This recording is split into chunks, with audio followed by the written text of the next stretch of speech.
want to call this regular City Council work session of September 1st to order. Thank you. Could I have a roll call, please? Yes, Mayor. Mayor Hall. Here. Vice Mayor Judd. Here. Councilmember Sanders. Here. Councilmember Remley. Here. Councilmember Duffy. Here. Councilmember Winters. Here. Councilmember Hayden. Here. Thank you. Would you all join me for the Pledge of Allegiance, please? Pledge allegiance to the flag of the United States of America and to the republic for which it stands, one nation, under God, indivisible, with liberty and justice for all. Okay. Is there anybody that wants to speak to us on a non-agendized item? No, there's no call to the public. Okay. There's 3 items on the work session. Could you read the first item, please? Yes, presentation and discussion pertaining to the status of the citywide transportation roadway network and current CIP project. Okay. Welcome.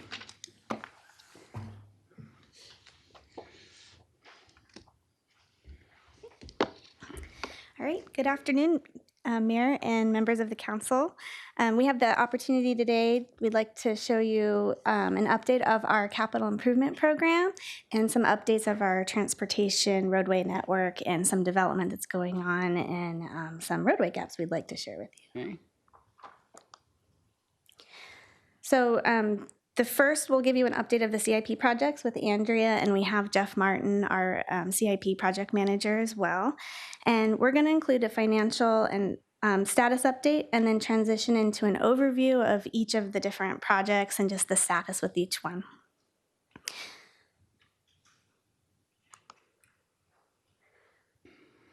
So we're in year 3 out of our 5-year bond program. So we're beginning to see the light at the end of the tunnel on these projects, which is really exciting. And before we get into the specific project updates, Andrea is going to give us a presentation of the overview of the budget status of this program. Okay. All right. Good afternoon, Hi, Mayor and Andrea. Council. So overview on the financial status really of these projects. So So back when we were having the Decide Surprise in 2017, there were 3 ballot questions. And those 3 ballot questions were segregated into our public safety. And of that public safety question, we had those 6 projects listed there. That was a total of $34 million. That $34 million can be spent on those projects and only those projects. The next one, traffic congestion mitigation for 15.5, included the Waddell, Litchfield, and Greenway roads. And again, though, that 15.5 has to only be spent on those 3 projects that were specified. So our pavement preservation was $10 million. We didn't specify projects. I think Public Works can go into more detail, but really that was just to complement our current pavement preservation program that we had and really to work on that. So those were various projects that we didn't specify. So on the next one, so where we're at with substantially complete, that is, it's in use, it's placed in service. However, there might be an invoice pending still. There might be a punch list or a checklist that Public Works, our project management team, is working through. So technically, we haven't closed out those projects on the books. However, it's in use, it's substantially complete. So for those substantially complete projects, we are at budget. And in some cases, we did exceed our budget. So for those roads, Waddell and Litchfield Road, we did come in higher. I think we did a presentation, our project management team did present that we've gone through some very unprecedented times in the last couple of years with construction costs.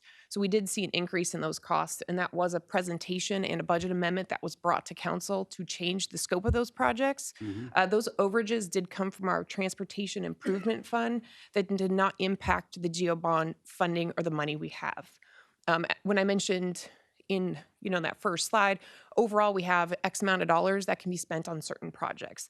You can take some of those projects that are in the same bucket, if you will. So bucket number 1 is public safety. So you can spend that $34 million on the various projects within that bucket. You just can't go across buckets.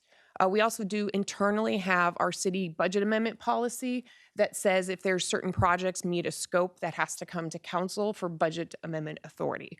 So really project to project is our internal policy, and then buckets between public safety, roads, and pavement really are the legal requirements that we have to follow per the bond question.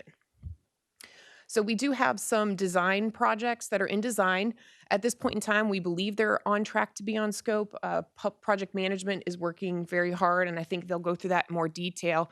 Really, the scope during that design process is critical to make sure that we try to come in on budget. So overall, that's really where we're at on those projects. So there is no substantial savings at this point in time for any of these projects that maybe could reduce that liability that's outstanding. We're either on target, or any project that's coming in over is getting supplanted with another funding source, such as transportation improvement if it's a road. It'll be general capital if it's more of a general project like a public safety project. Mhm. Okay, next slide. Okay. So also later tonight, we will be talking about the second issuance that we're doing for the GO bond. But since we were talking about it here, I wanted to just give a brief update prior to that regular meeting tonight. So we do have two issuances. One issuance that we did issue back in May of 2018 was the first. We have an IRS requirement that we have to spend any bond proceeds within 3 years. Plus, we don't want to finance something if we don't need that money right away. We don't want to be paying interest on something if we're not going to use that cash yet. So what we do is we separate the 59.5 total of bonds that we had bonding authority for into 2 sales. That way, we're being a little bit more efficient with our money. Plus, we can meet the IRS requirements that we can't hold it in a bank account and not spend it. So that second issuance tonight, the regular meeting, I will bring that forth for council approval, and we expect to sell those bonds at about mid-September. So on the next slide, thank you. There is some good news. So our secondary tax rate, the debt service payment for this financing is paid through our secondary property tax rate.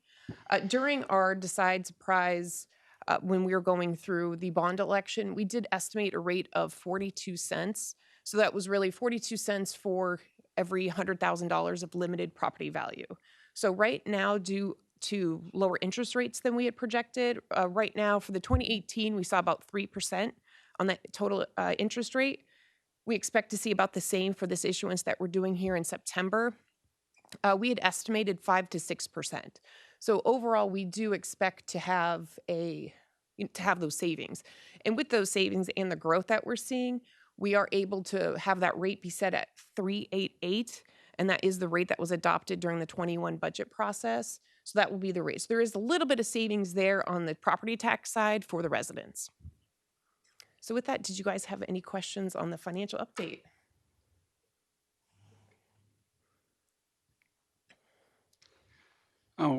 Councilman Sanders. Thank you, Mayor. Yeah, Andrea, so funding while the project is going on. So we issue bonds, or we sell them, we get the money. The project begins. As we're going through the life of the projects, change orders come in and once the project is done, if we are under budget, does that just go directly to pay the debt service back immediately? Or do we kind of foresee that we're going to be saving something, say we only have one leg of the job left and we have a bunch of more money? When does that kind of get paid back to reduce the interest payments? Sure. So Mayor, Councilman Sanders, if we have any significant savings on a project that then is decided we're going to put it back towards debt service, at that time, we will save it in the bank account, if you will, and then apply it towards the debt service payment and evaluate what that would do for the rate. Like when the project is done, once everything is closed? Once everything is closed out, when Okay. everything has been, all the project has been closed, when it's not substantially complete. Okay. If that's the decision that we fall to, that will save the savings. Like I mentioned, we're having some of our projects right now, we're changing some of the scopes, changing what they look like in order to stay within our budget. So one project may give a little for something to get a little bit more. So there's a little bit of allocation across some of those projects that we may need.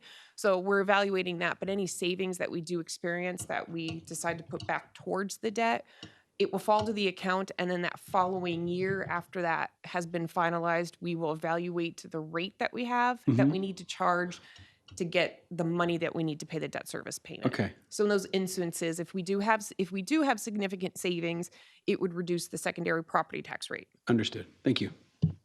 Good question, Councilman. Councilman Remley. Thank you for bringing this to the work session. Very much appreciated. I do have a question, though. As you mentioned on tonight's agenda, we're going to have 19.5 million bond authorization, which will bring us up to the total authorized bond that was voted on by the residents back a couple of years ago. And at the time that we were considering this bond and asking the voters to approve it so we could do these things, I do remember that the council was adamant that, you know, any funds that were not expended for the completion of those projects would be refunded back to debt service, that the bonds would be reduced for the any amount of money that was not expended for those purposes. Is that your understanding as well, Mayor? Yes. Yeah. So at that time, I understood that. That's one of the reasons why I'm asking at this point on the projects that have been completed. Have we had underruns on any of those projects, or have we had overruns, and how much? And the second question is, of course, how much funds have been expended or otherwise committed to date? Because we're now talking about issuing 19.8 million, when, as you said, everything's substantially complete. So if everything's substantially complete, why do we need 19.8 million? Mayor, Councilmember Emily, at this point, so I don't know if you can go back 2 slides. Not all the projects are substantially I complete. understand. Yeah. So there's only a portion of the projects that are substantially complete at this point in time. We do have the money that we do have, I believe it's a couple million that we have left over from the original amount.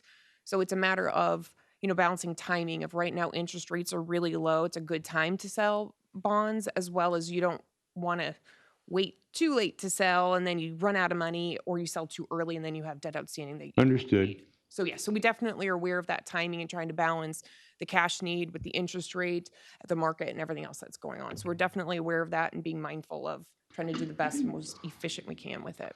So what in projects do we still need to complete? And I think that's project management's update. The rest of this presentation will include those projects, where they're at and what's coming Okay, up. thank you. Thank you, Andrea. So if not, I'm gonna switch seats with Thank All you. right, thank you. All right. Okay, so before we get into project specifics, I wanted to go over the bond timeline. So that what you'll see here is the original bond timeline as it was presented to our residents. And we've had, you know, a lot of unforeseen challenges. You've seen some of them come to council as we've discussed some challenges with cost escalations over the years, some COVID-related delays. But even with those challenges, we do remain on track to finish on schedule or before, even before. So first we'll talk about our complete or near complete projects. Our Public Works Operation Facility, our team moved into the building in March of this year recently, and we're wrapping up the final punch list items with the contractor. It's exciting because our fleet mechanics are finally indoors for the first time, and this is the hottest summer on record, so it was perfect timing. They're very happy and appreciative of that. And our Fire Station 304 is also almost complete, so our fire team will be moving in September 14th. So this building's mostly complete. There's some minor cosmetic treatments that still need to be complete. Those were delayed due to COVID-related events as well, but we'll be finishing those finishes by the end of October. And later in the presentation, we'll talk a little bit about all of the development going on in the Special Planning Area 2, where this fire station is located off 163rd. But this fire station is helping support an expected new 2,800 or so residents. So we'll be talking a little bit about development up in there later in the presentation. Our pavement preservation program. So these projects have helped return our streets to an excellent condition. We've completed many roadways under this program, including Greenway Road, portions of Litchfield Road, portions of Waddell Road, and Bell Road's one that you may have seen because it was quite a long stretch from 134th Avenue all the way out to Avenue of the Arts on both sides. So that's one that we get a lot of thank yous and comments from our residents. So many of these jobs for pavement preservation, we try to complete if there's another adjacent project going on. There's a lot of construction fatigue that we see when we're driving the roads when you're taking traffic control down and putting it back up and down. So if we see the opportunity to combine, or at least look like we're combining the projects, that's what we try to do. So that's why you'll see the remaining portions of our pavement preservation program will be completed on like our next Greenway Road project, for example. We'll also be completing the pavement preservation of 163rd Avenue from Grand all the way up to Joe Max.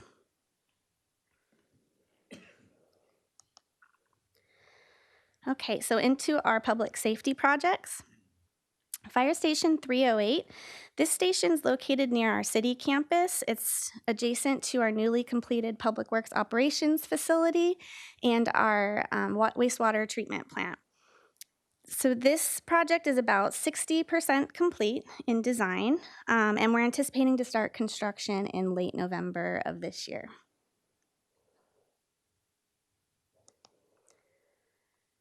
For our Public Safety Evidence and Readiness Center, I'm going to talk about it combined with our Police Training Center. So the Evidence and Readiness Center is being relocated out of their tight quarters off of their facility at Litchfield Road. And they're moving over to our Westgate campus. You'll see up here, this is where our old, some of our public works facilities, our solid waste and our streets crews were. And they've recently vacated to the new operations facility, and the Evidence Readiness Center will be taking this site. But an opportunity that we saw during the initial design of this project was some site location efficiencies.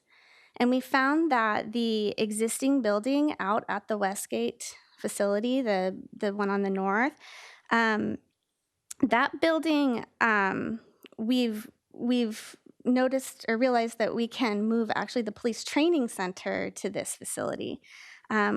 This facility is actually newer than the facility that they were going to move into, and the layout of the buildings actually more efficient for their uses. So it's better suited to accommodate their needs. Combining the site, also co-locating, so there's still two separate buildings, it's not one, but that will help with efficiencies with the contractor as well, because we can use one contractor and build the buildings at the same time. So that will reduce the schedule of the police training facility. And as Andrea mentioned, both these projects are in the same public safety bucket. So we're preparing a budget transfer from the public safety, the savings that we see on moving the building, over to the Evidence and Readiness Center. So you'll see that at a future council meeting in the upcoming weeks. So this co-location of these two buildings leaves options to use the original site off of Litchfield for other city uses. And so you'll see right now we're using the site as the new recycling drop-off for our residents. So that's one use that's been creative. And also in support of a police department request, we're working on ways to bring our animal control kennels from the outdoors into the existing facility. And the final item on the public safety is the land for the future fire and police department station and park site. And this, our preferred location on this site is on the corner of Citrus and Sweetwater. And so we are currently in negotiations with the landowner to secure this site. Citrus and Sweetwater, By Sarah Ann Ranch. west of Cotton, right? Okay. Okay, so on to the roadway portion of the bond program. So we're excited that both Waddell Road and Litchfield Road are completed ahead of time for some new businesses that we're welcoming into the city. You'll see Costco is opening adjacent to our newly completed Waddell Road. And you can already see the beginning of construction of the new Amazon facility off of Litchfield Road. In addition to the economic benefits that these roads have brought, they also provide a safer network for our citizens as we've added a couple of streetlights and also increased the lane capacity. The remaining road to be completed on this portion of the program is Greenway Road. So you may have seen some road work starting out there. It's pre-work for this project, so we're relocating some irrigation ditches, and you may see some APS work going on. And you'll also see in some upcoming council actions that will be bringing forth some dedication of right-of-way to you guys with the adjacent landowner in support of this project. We're expecting permits for this roadway to be issued by this fall, with the construction complete in the spring of next year.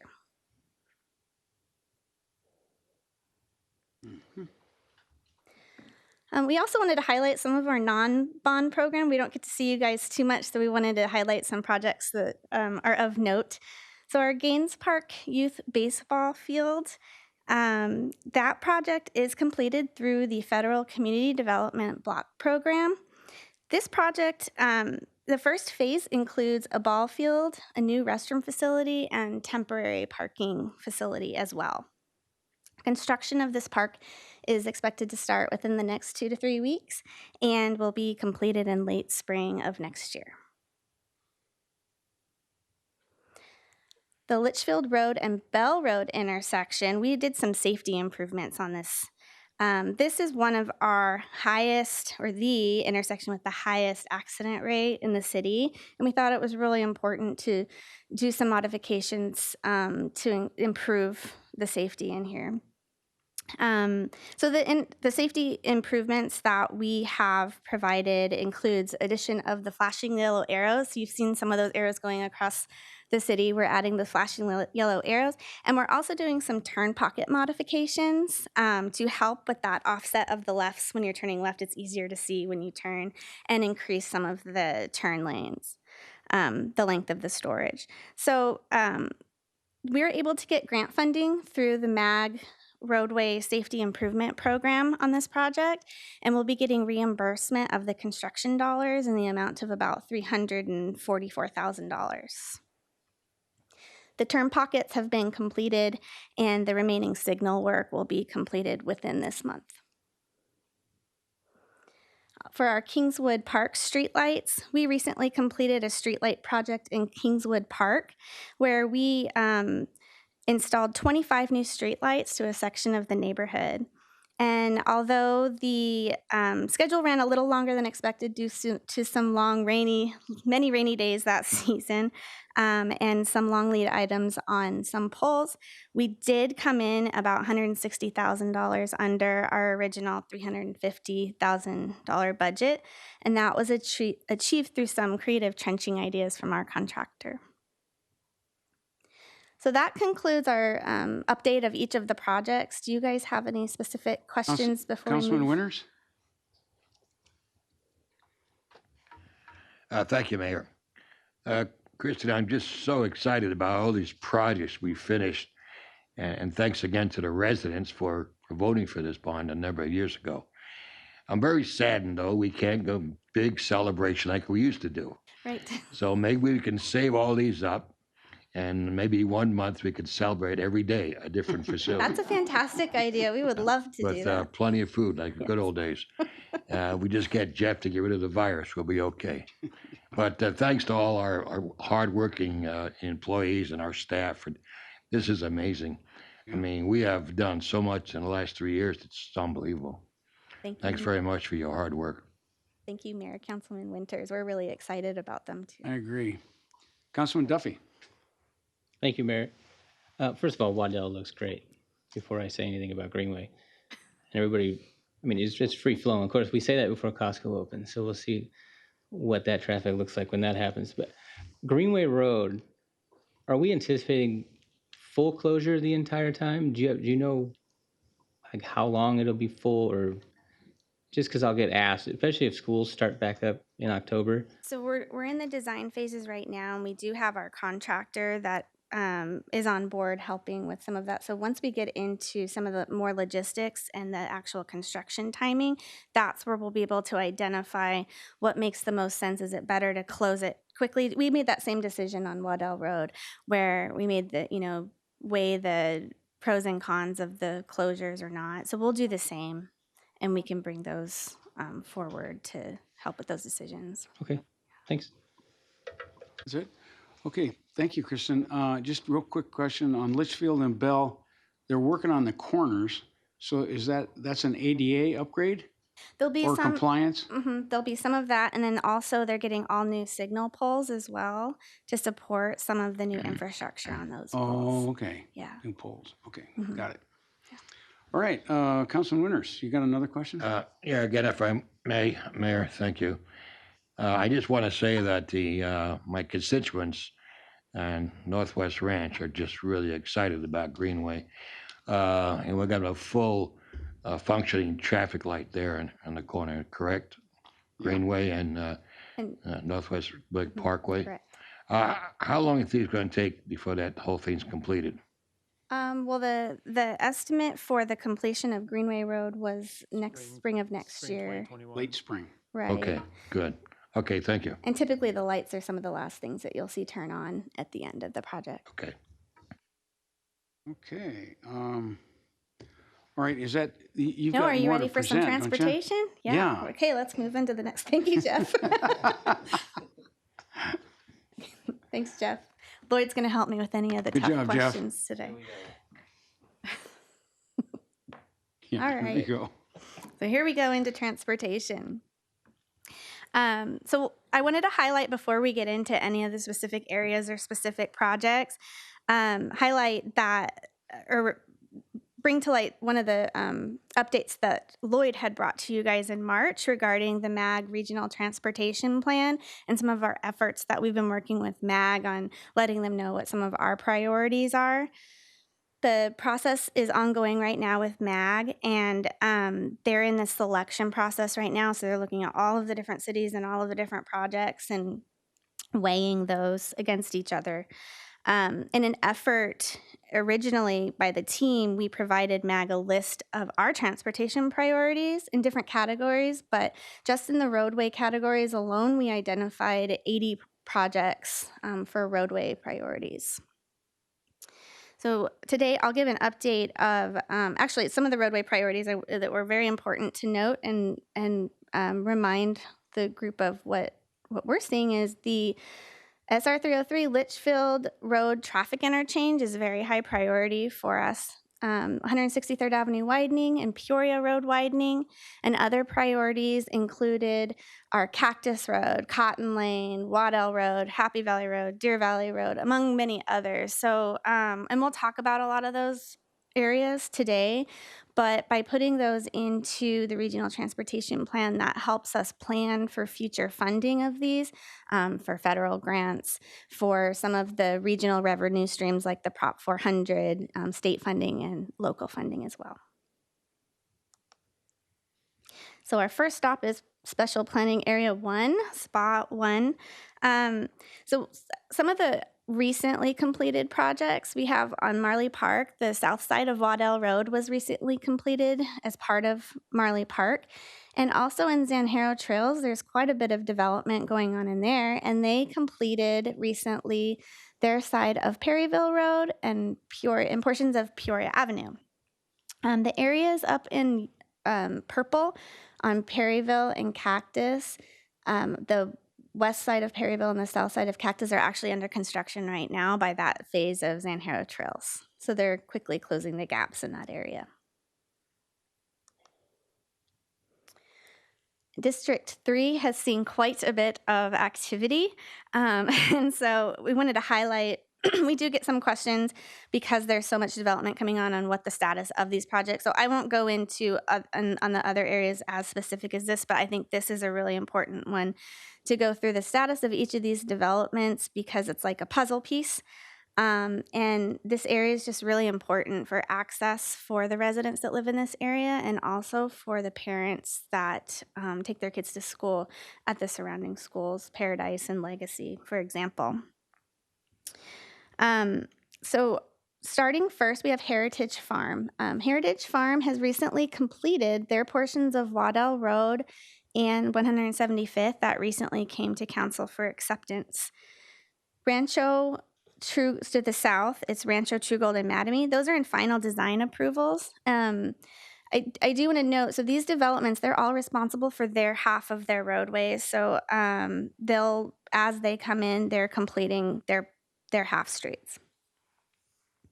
Paradise Honors also, Paradise Honors is completing portions of 175th, and they finished that part, and they're wrapping up their improvements on Sweetwater Avenue. And then we have Sierra Sky and Legacy on this corner here. Sierra Sky has recently started their on-site construction, and their off-sites for 175th Avenue and Cactus are slated to begin any day, but probably within the month. And same for Legacy. They'll also be starting their off-sites at the same time. Moving over to the east side of this area, Hancock Communities. The permits are issued on this project, and we're waiting on some utilities for tie-ins for that. Rancho True Gold, that will be the Christopher Todd area. The permits have been pulled on that one. Construction has not begun. And Ryder Ranch, the design plans have been approved, and they are waiting to pull permits on that one. The last one in for development right now is Hayden Farms Townhome with final design approvals. They're at the final design approval stage. We do have some new interest on the Waddell and Cotton portion for commercial and some townhomes. They've come in for our concept review, so they would be responsible for wrapping up their side of the road adjacent to them. And we're also working with the landowner on Cactus and Cotton on the northeast side of that intersection to work on completing that whole intersection to make sure that we're accommodating all the new drainage and roadway for that area. That's the last remaining piece. Further south of this area is our Toll Brothers at Sterling Grove. Lloyd also gave an update on this one previously, but Peoria Avenue, phase 1 and 2 have been completed, as well as the first phase of Cactus Road. Phase 3 of Peoria Avenue, this is the north side, is slated to begin fall of 2022. The west side of Cotton Road, adjacent to their property, is slated for fall of 21. And Cactus Road is slated to begin the winter of 24. So one thing to note is a lot of these larger developments, they're large master plan communities, they're typically a 10+ year build out. So that's sometimes why you see the longer timeframes. The south side of Peoria Avenue is actually in county land, but the county is working right now on a project to finish that portion of the roadway, and they're currently in the process of selecting a designer to move forward with that design, and they're slated to complete that in 2022. There's commercial interest on the corner of Peoria and Cotton. And so that's one exciting thing for the area, and we're working closely with those designers. They've come in for concept, and we're working with them to make sure that they're coordinating well with McDOT's new projects so that there's not a lot of rework when that McDOT project comes in.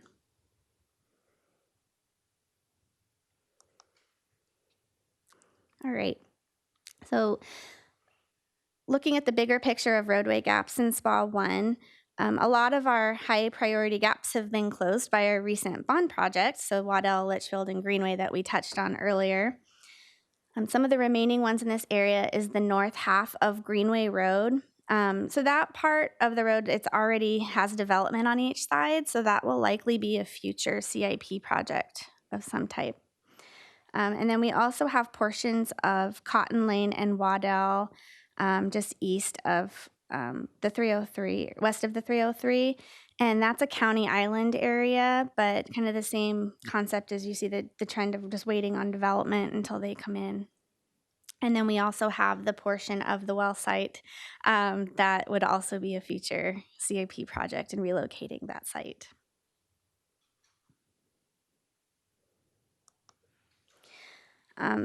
Zooming back into another portion of this special planning area 1 is the area of the new Costco site, so Prasada. With the new Costco site, it's already attracting a lot of business from interested commercial properties that would like to locate to this area. And so some of the gaps that we'd like to close in this is portions of Cactus Road from Reams all the way actually further past the 303 to Cotton. And then also closing the gap between Saraville or on Saraville between Cactus and Waddell. So Saraville wasn't a priority in the past because there wasn't any development there. And now all of a sudden all the businesses are ready to come in. So that's another one that's moved up in some of the priorities. This would be a great candidate possibly for a future general obligation bond when we go for that again.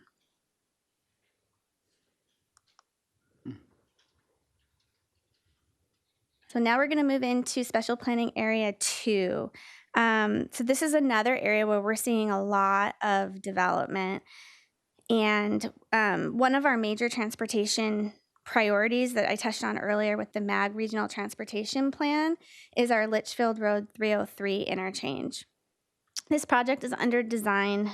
We've had about 15, it's in 30% complete at this point.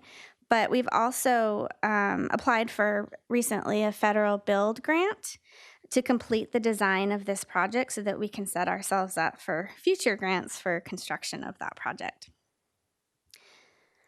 From a development perspective in this area, there's a lot going on. We have our Rancho Mercado, the Tierra Verdes, the Sun Haven, Sunrise Ranch.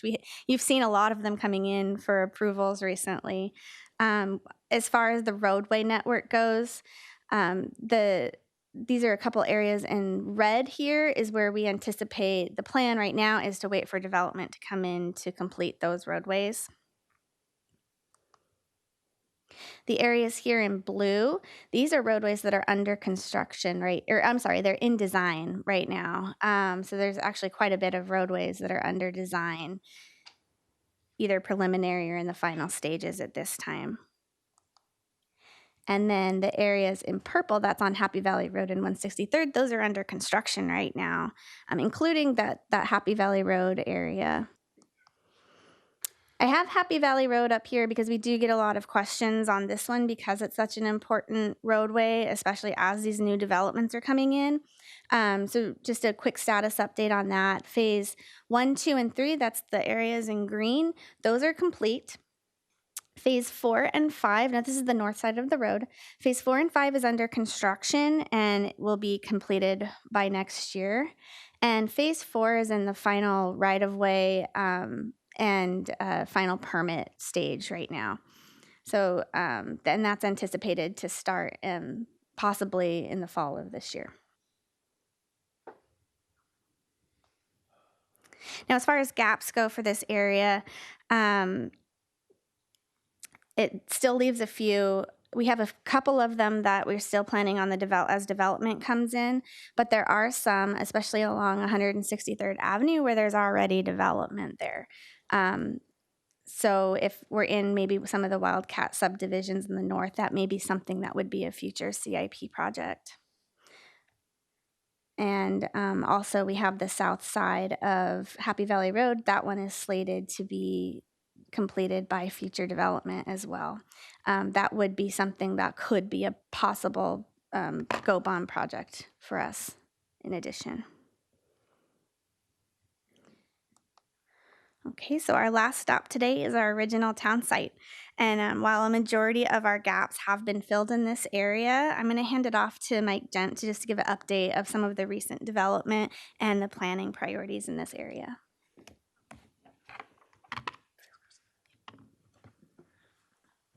Thank you, Mayor and members of the council. So as you can see, we work with incredible colleagues that are all over the place. So kind of like drinking from the fire hose tonight as you're hearing about all the different plans and projects that are being worked on around the city. Councilmember Remley has consistently and regularly since he's been in office talked about the importance of addressing traffic concerns in the original town site. And this ranges from just maintaining the roads that are already there to appropriately relieving additional traffic that might come in with additional development. So, one thing that he's real proud of is in this year's pavement preservation plan, we will be resurfacing Greenway Road between Dysart Avenue and Grand Avenue, a mill and overlay, which is a nice intensive treatment that'll really improve that road for years to come. That will be completed this fiscal year for sure. We're trying to get it done this calendar year. One area of specific interest is the area of city-owned property. That's just north of the Greenway Santa Fe intersection, just north and west on the north side of the railroad tracks. We don't know exactly what that development is going to look like today. We don't know exactly who's going to come in and how that will impact traffic and traffic patterns. We're not necessarily waiting for that to happen. We have all sorts of alternatives that we've considered and we've talked about and kind of pre-planning. However, it doesn't make sense to select one option without knowing exactly what's going to be there. And so when the day comes that we get to celebrate the development and the build out of that city-owned property there, we'll be ready to announce improvements that will help alleviate some existing concerns as well as address the future impacts. But mostly this slide's here just to let our residents of the original town site know that they continue to be forefront of our thoughts. And even if we were inclined to not have them there, Councilman Remley wouldn't let us do otherwise.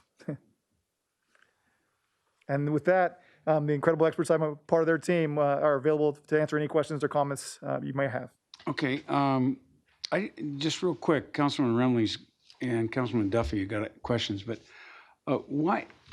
This is a great presentation, okay? Very good visually, gives us perspective. How come we didn't get that in our book? There was a lot of information that we were putting together, so I apologize that it took a while, but I'd love to send it to you after this presentation. Because it wasn't on the electronic out for the residents Correct. either. Right, yeah, we'll get that. And we have so many residents that are so interested in traffic. Yeah. You know what I mean? So these are, can you put those out there Definitely. for them? Okay, We to can look do at, that. that'd be great. Councilman Remley, did you have a question? Thank you, Mayor. Yeah, I had one question. Back at the slide entitled Waddell to Cactus.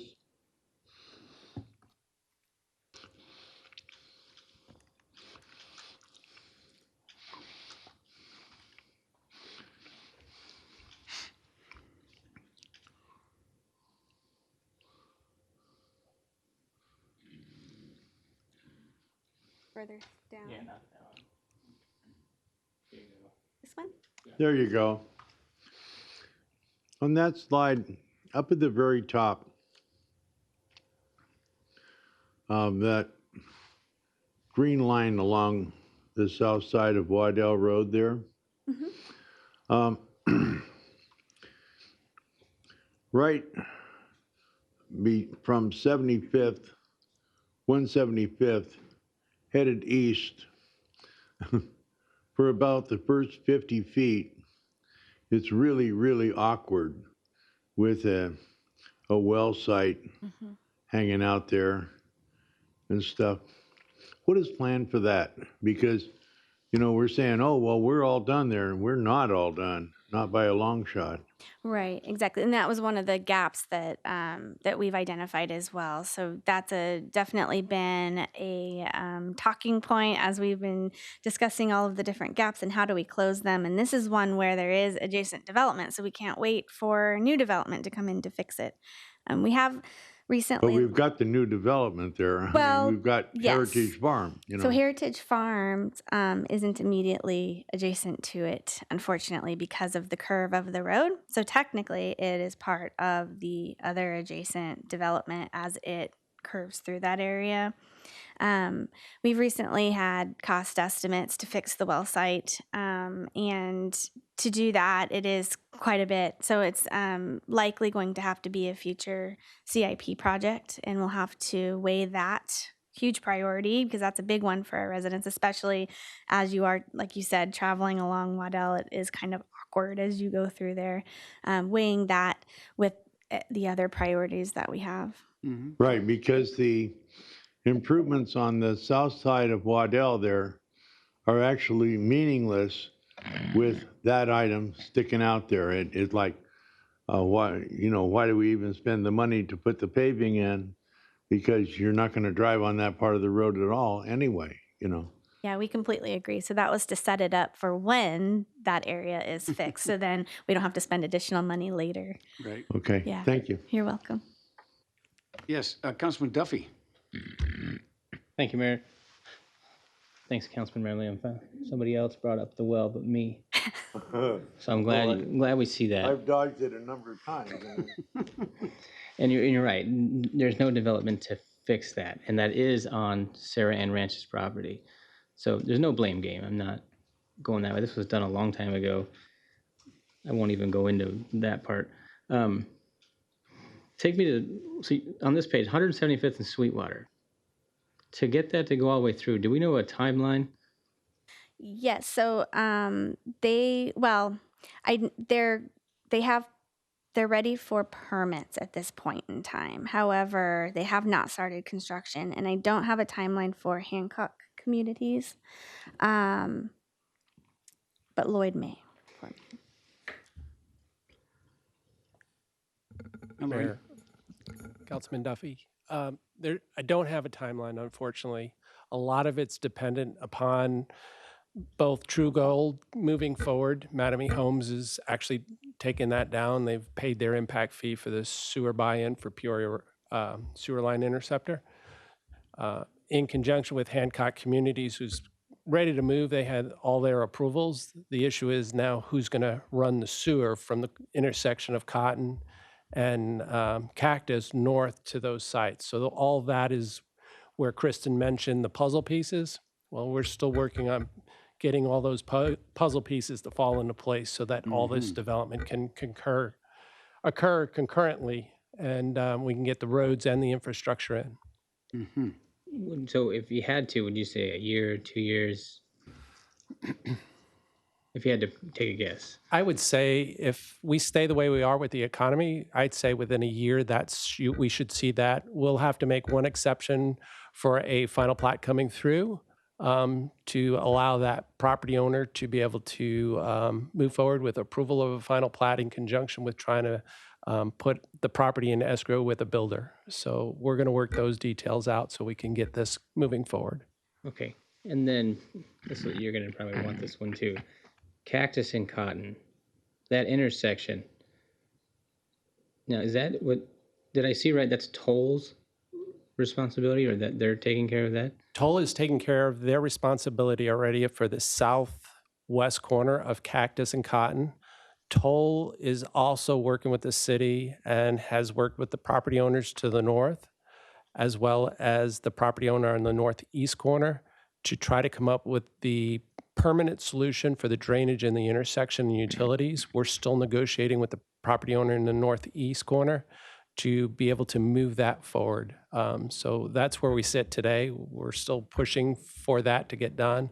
If that happens, Toll's already told us that they'd be willing to at least get the west portion of that drainage and everything done with those property owners. Because here's what kind of worries me about this intersection. If things go back school-wise to normal, you now have 4 schools involved. Legacy, both Paradise, and also Shadow Ridge, and a 4-way stop. So I can only imagine what kind of issue that may cause, especially without Sweetwater going all the way through, and with Waddell being the way it is. And then if it rains, you can pretty much cancel Peoria and Cactus out. They flood. So I'm trying to see how Waddell would be able to hold it with another school. So I think we need to be creative. I don't know if there's a way, if things are going to take too long, if we can get an agreement to do it first and then get reimbursed for it. At least we all in agreement that well can't be there. And I understand the cost of that. And I know you guys are working, so I'm not going to complain too much about it. It's been 3 years.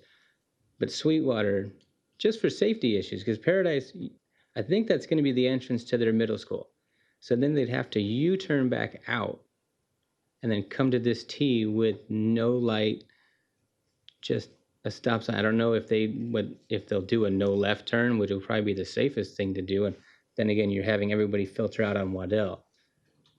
So we need to get really creative to find a way to. It doesn't rain a lot, but you understand my concerns here. Peoria and Cactus close as soon as it starts raining a good amount. They're done. So I don't know if Waddell can hold it. No, we understand that concern, and that's why Kristen and I have been weekly pushing and pushing, trying to get the developers to move forward, trying to come up with a solution for us. So we'll continue to do so. Okay, I just wanted to voice my concerns. I appreciate it. Thank you. Okay, Councilman Winters. Thank you, Mayor. Christian, is there any plans on straightening Sarville out south of Greenway? Yes, so, let's see, south of Greenway. Go back. Oh, south of Greenway. We have looked at some of those options. We don't have development in at this point in time.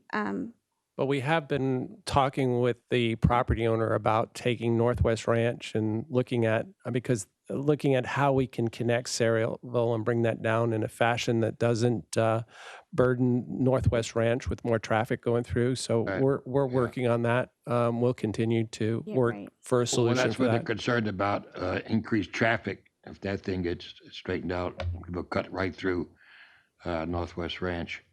But I imagine you have to take care of that well there at the farmer house. That's gonna be a big job, is it? When you do Yes. do it Greenway? is.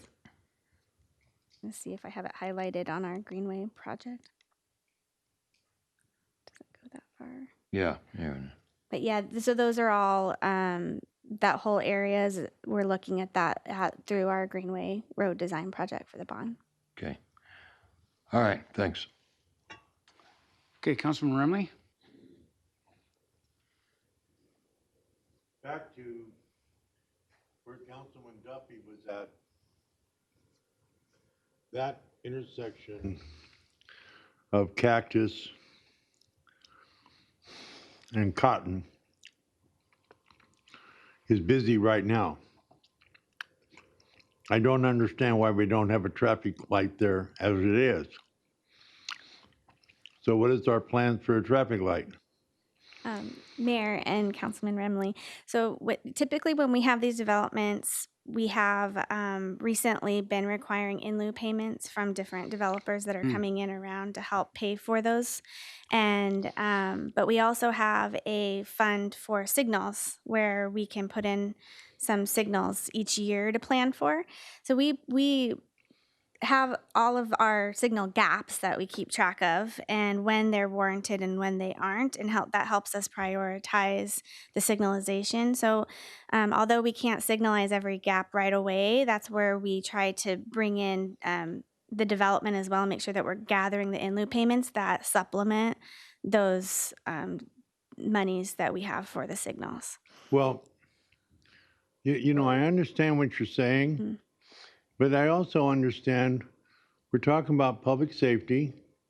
We're talking about our residents. We're talking about approximately 5,000 homes, 15,000 people who are having to stop at a stop sign when it should have a signal light. And the excuse is, oh, somebody else hasn't paid for it yet. We know there's going to be development there, and it ain't going to be that long. However, we need to move forward with a signal light there. It needs to get on our priorities of capital improvements, and we need to find the money, and then we can get reimbursed as those things get developed around it. Absolutely. I mean, that's where I'm coming from on that, you know? So if you don't mind, Mayor, just make a comment on that. You're preaching to the choir here. We like building stuff. We love putting up traffic signals. That's the fun stuff. And we've had 2 accelerated projects that the council approved in the last couple of years. You know, finishing Cactus Road, that last dirt section, our council jumped ahead and said, let's get this done. Right. And then just more recently, we added the traffic signals at Saraville and Cactus, Right. which made a massive difference. Yep. So you know, we had some really unique, once in a lifetime, knock on wood, experiences with our budget this year, right? And so one-time expenses and whatnot put into contingency for this fiscal year. Those are all discussions that we're absolutely having and looking at all of the many needs of the city, including, you know, possible transportation projects. But if you're asking Kristen, she says, "Give me all the money you can give me for transportation projects." You'll never hear us argue about it. But yeah, you mentioned signals there. Absolutely, that's one of our higher priority intersections. You mentioned the connection of Sweetwater. That's another real possibility. You know, Kristen had the great site up there underneath Costco. There's some opportunities to do some infrastructure there that could have some real nice benefits for the city of Surprise. So all in all, we need to look at a lot of this. And thankfully, again, knock on wood, the pandemic that we're having right now appears to be allowing us to move forward. And I think that you'll see Andrea Right. coming forward in the coming meetings to talk about that exact issue with us. And then we can talk about some of the fun things we'll be able to do. Right, well, that's a purpose why we have some of these work sessions, is so that we can bring some of these things out in the air and say, hey, man, I think this really ought to be one of our top priorities, because this is really impacting a lot of people. You recognize it, we recognize it, but we're also saying if we had to spend the money, this would be one of the places we really need to spend it. We are know. not shy to bring to you opportunities when they're Yeah. the right recommendation for you. Good, Thank you. good. I echo what's been said here. And I've been at some of Councilman Duffy's community outreach meetings. And people don't talk about anything else but exactly what we're talking about tonight. They don't talk about parks. They love the police and the fire. Everybody's doing a great job. They just think traffic is turning into it, you know? Right. And they see the future of all these homes going up. And they go, what are you guys working on? So what you guys have done tonight is really super, you know? And if we make some strategic spending, you know, like I know you're thinking that. So back up north. Can we go to the Sure. north? Because I had a question on Lone Mountain.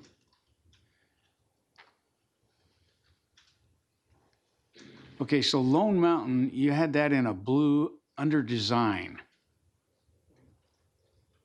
I think, yeah. Yeah. Okay, That's- so is there, if people come down, is the plan that Lone Mountain will be an entrance onto 60?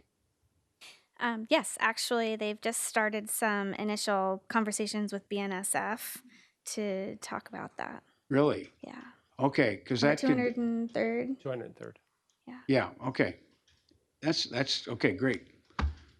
That's good, because that's another way for people to leave this area. Correct. Right. And there still will be a gap as you travel further east. So that'll be something that we'll have to talk about again together, how we want to close that Sure. gap between. Okay. Yeah. Very good. Well, listen, thank you very much for your presentation. Mayor. Councilman Winters has got another question. Yes, thank you, Mayor. The problem is, what about the railroad track on Lone Mountain Road that goes along Grand Avenue? That's been a big problem all along, many years. That we can't go to railroad tracks, correct? With the Mayor and Councilman Winters, with the track itself and crossing it. Yes. They're planning on doing improvements to that. Oh, Yes. okay, That'll be good. part of the project. Good. That's a big deal. Yeah. Good job, you guys. Yeah. Because the Thank you. railroad, we all know, they were here first.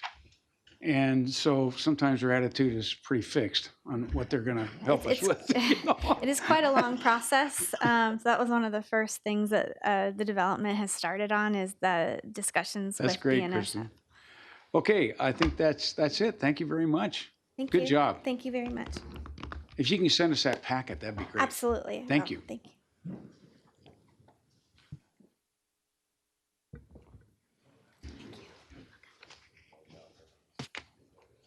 Item number 2, Mayor. Yes, item number 2. please. Presentation and discussion pertaining to transit services, fiscal year 2020 performance, the new Valley Metro Accessible Transit Service Manager and Program update. All right, welcome. Good afternoon, Mayor and Council. Tonight, we're going to give you a brief update on transit. We have brought in Tom Young. He is Valley Metro's new Accessible Transit Services Manager. Welcome, Tom. Thank you. He is going to give you an update on his background. He's going to talk about the programs that Valley Metro manages for us, and also about some updates and new things that he is going to do to those programs moving forward. So with that, I will hand it over to Tom. All right, great. Thank you, Kristen. Mayor Hall, council members, I can't tell you how excited I am to be here.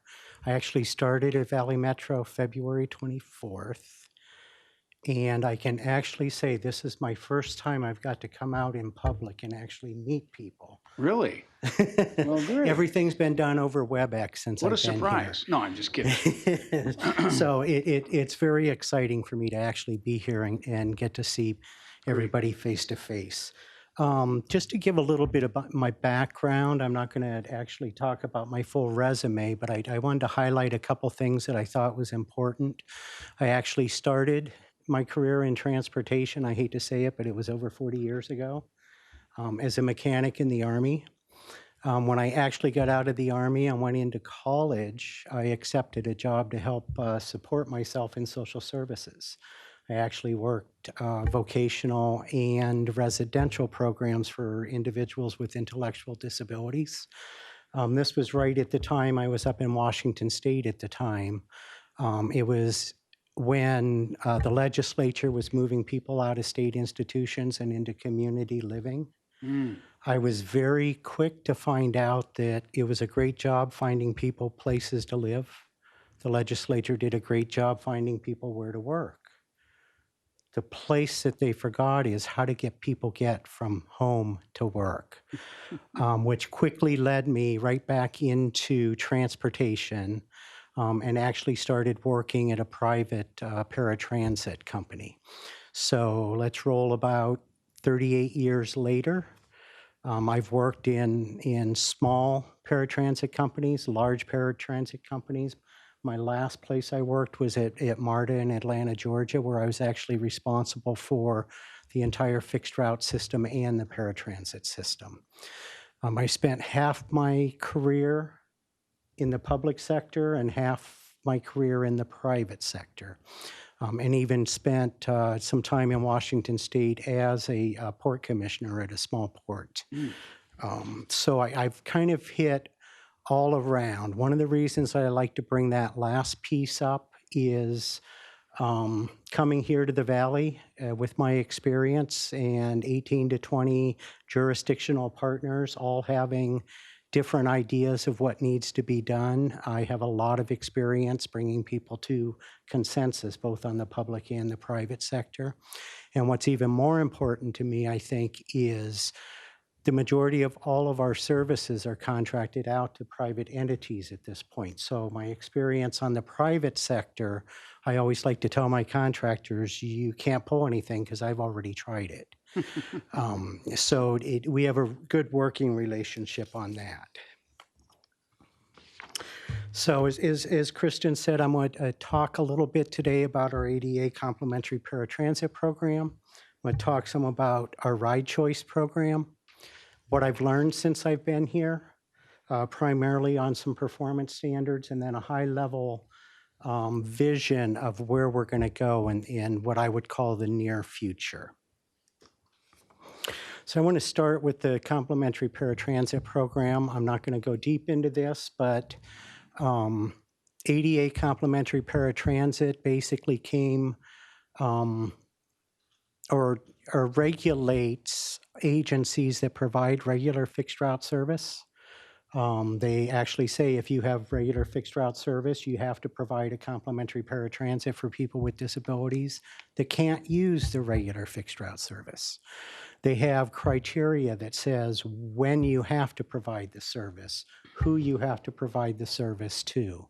A lot of different criterias, right down to You can't prioritize trips. Hair appointment is just as important as a dialysis appointment. So the complimentary paratransit program is highly regulated and highly monitored. Here in Surprise, now one thing the ADA says is these are minimum requirements. You can go up and above what the minimum requirements are. You don't have any fixed route service, so you're not held to any of these criterias, but what you have done is you've chosen to provide regional paratransit for people that have a job and for people that are going to medical appointments outside of the Surprise area. One of the reasons I wanted to bring this up is I know looking at some of the long-term plans, hearing the traffic situation here, at some point in the future, I'm sure Surprise will have public transit, fixed route, and with it will come a lot more paratransit type service, but once again, it does come with some strings attached to it. So, as I mentioned, our regional paratransit program is contracted out. As I come into new programs, like I came into Valley Metro, I like to look at things from what I call our customers' point of view. If they were measuring our service, what would they say about the service?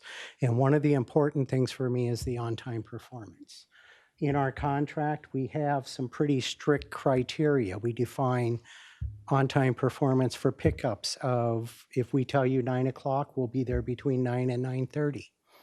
If we're there at 8:59, we're not on time. And if we're there a minute after, we're not on time. So with that in the contract, we specified and said you have to be at least 94% on time as a system, as a whole. And with that in the contract, if you do better than that, there's some incentives. And if you do worse than that, there's some liquidated damages. So we very well defined that within the paratransit contract. Same thing on appointment times. What's good if you get picked up early, but you can't get to your appointment on time? So once again, we have the same type of definitions for people getting to their appointments on time. We define this as the full system, which I'll talk about in a little while, what I mean when I say the full system. But once again, there's incentives attached if the provider is doing above 95%, and there's liquidated damages associated with poor performance. Tom, just real quick, could I ask you a question? Yes. Let's say there's a 9 o'clock pickup, okay? And the driver doesn't get there till 9:45 and the person cancels. Okay. Okay. How does that work through the system as far as liquidated damage or penalizing that contractor? There's a couple pieces on that one. Number one, they arrived late for the trip. Right. So that's going to count against them as the whole system for the percentage piece. The second piece of it is since they showed up outside of the window and the customer did not travel, it's a missed trip. And so once again, we've set incentives and liquidated damages on missed trips. Okay.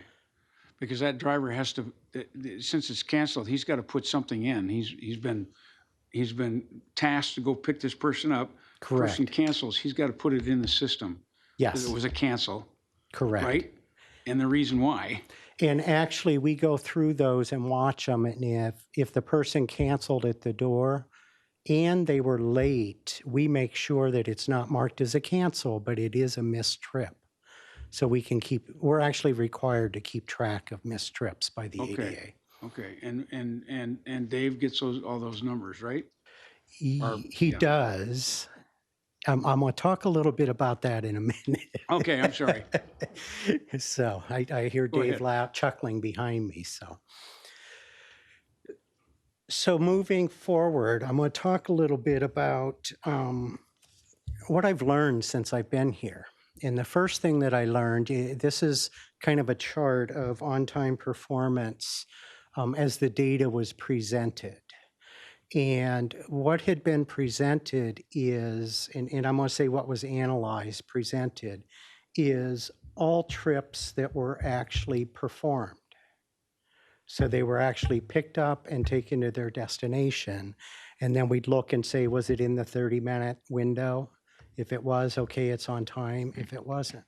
Well, I've done a deeper dive because I know this doesn't tell the story. So I've looked at every trip that a driver shows up for.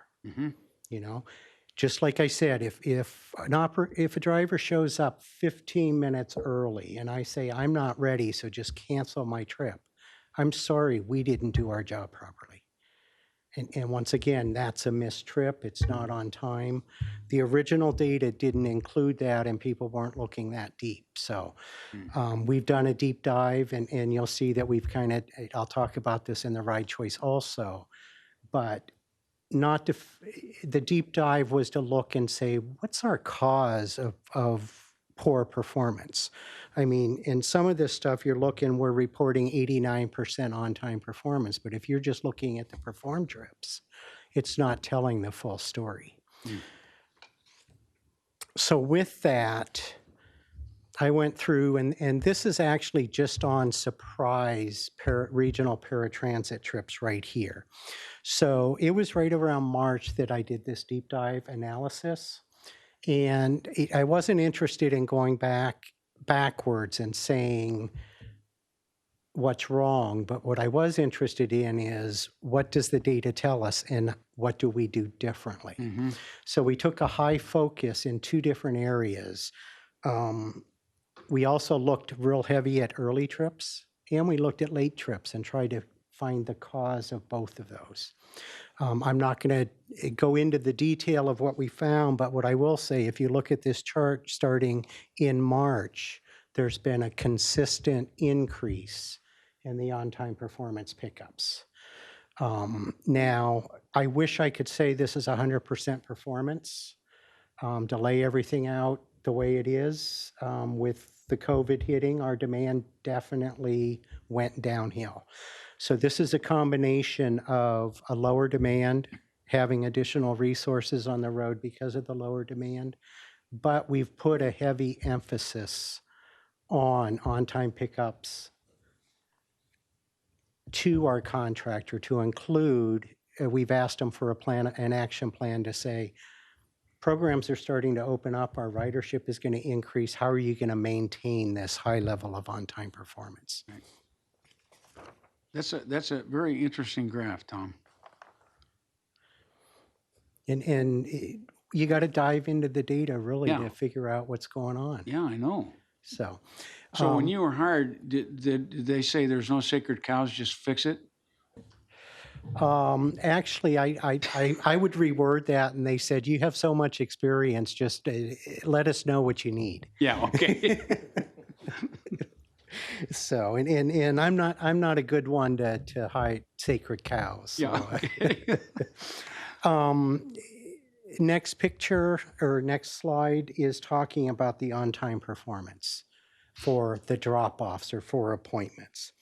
So what happens in our business all the time is everybody talks on-time performance and they get stuck on the pickup. I got to get people picked up on time. I got to get people picked up on time. That you have your schedulers and your dispatchers that forget to get people off of the vehicles.